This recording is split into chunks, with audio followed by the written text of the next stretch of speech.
Welcome back. The 2026 race for the 8th Congressional seat in Northeast Wisconsin now has 3 candidates in the race. As we told you about yesterday, retired Appleton businessman Mark Scheffler announcing his candidacy as a new type of Democrat. He'll join fellow Dem Rick Crossan and incumbent Tony Weed, the first-term Republican, who I was told today is definitely planning to run for a second term. Scheffler brings what he is calling new ideas to the table, so we turn to an expert to break down his campaign. And we welcome in J.R. Ross, of course, the editor of WisPolitics.com. So, J.R., you always have your ear to the ground. How has this announcement been received in Democratic circles? There's not much buzz just yet. I mean, let's be honest, the 8th is not a very competitive district. Correct. I think Tony Weed won with 57% of the vote roughly last fall. This is not kind of on their top tier. There's really only one district in Wisconsin that's getting a lot of attention or really a target. That's the 3rd over in western Wisconsin. The rest of the seats are fairly safe. If you were drawing a new map in Wisconsin with these court cases going on, you wouldn't target the 8th, you'd go elsewhere. So it doesn't seem like right now there's a lot of focus on that race. Scheffler has promised to be a different type of Democrat. Maybe that could change the way things go. But is this a new approach? Possibly be putting a budget out there, talking about, $2.1 million, roughly $5 per voter, if I remember correctly. Correct.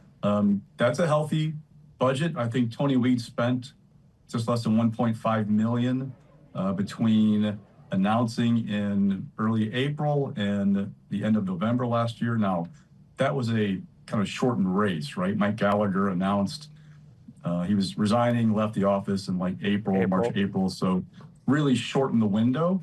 Now you have somebody talking about 2.1 million over this entire period.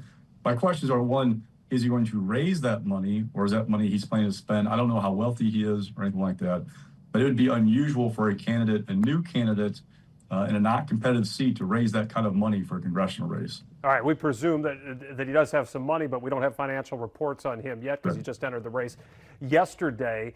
You mentioned that budget, $2.1 million. We went back and looked. You mentioned what Tony had, and here's what they spent in that last race in November. Kristen Lyerly outspent Tony Weed $2.7 million to $1.5 million. And as you said, it wasn't competitive. She still lost that race by 15 points. So given that that's the gap, is it a wise move, in your opinion, to set a budget cap if even more money was spent the last time around and it didn't move the meter? Well, Lyerly was a little bit unique in what she was able to raise. Remember, she really kind of pushed the abortion rights issue. A lot of attention, had kind of a unique donor profile nationally.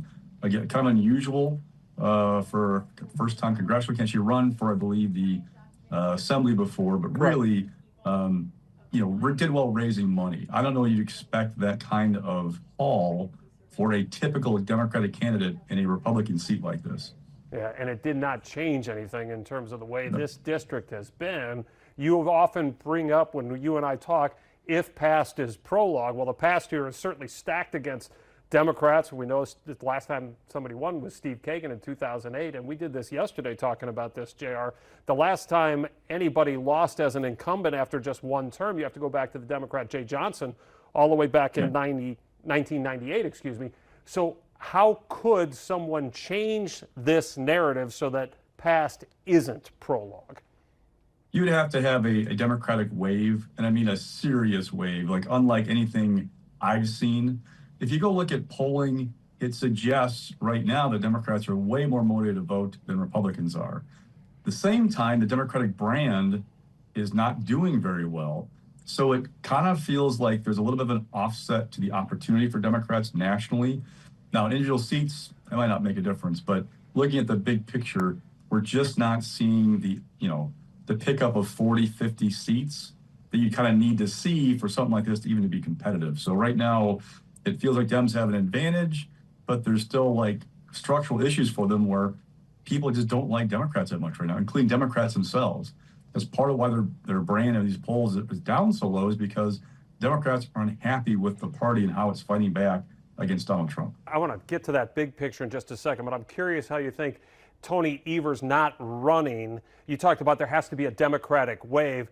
Does that make it even harder for the wave to occur, because we may not know whoever the Democratic candidates are for governor all that well? That may work against whoever is running in the 8th, correct?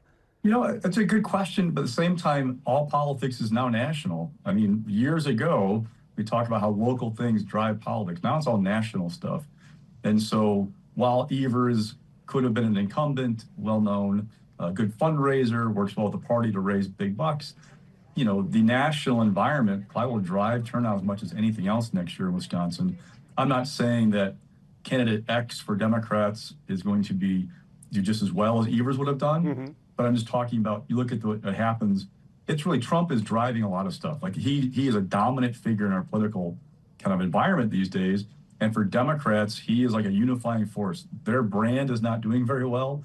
Their voters aren't very happy. They can't stand Donald Trump. So they'll probably still turn out next year. And so probably, we're still a ways away, but that's a unifying force for Democrats in general. All right, let's talk about the national issues. You mentioned some of them. The other big issue, fundraising. The Democratic National Committee holding a meeting this week in Minneapolis. The fundraising numbers are pretty bad here. The Republican National Committee, $75 million advantage at the end of June. JR, is there any evidence of that problem trickling down here to the state of Wisconsin? Because the Dems in the state have been very good fundraisers over the year, but now we have a new chair, Devin Remacher, in charge of the state Dems. So any trickle down from that national issue to the state level? Not yet. We've only had one report filed at the federal level by the parties in the first month that Remacher was chair.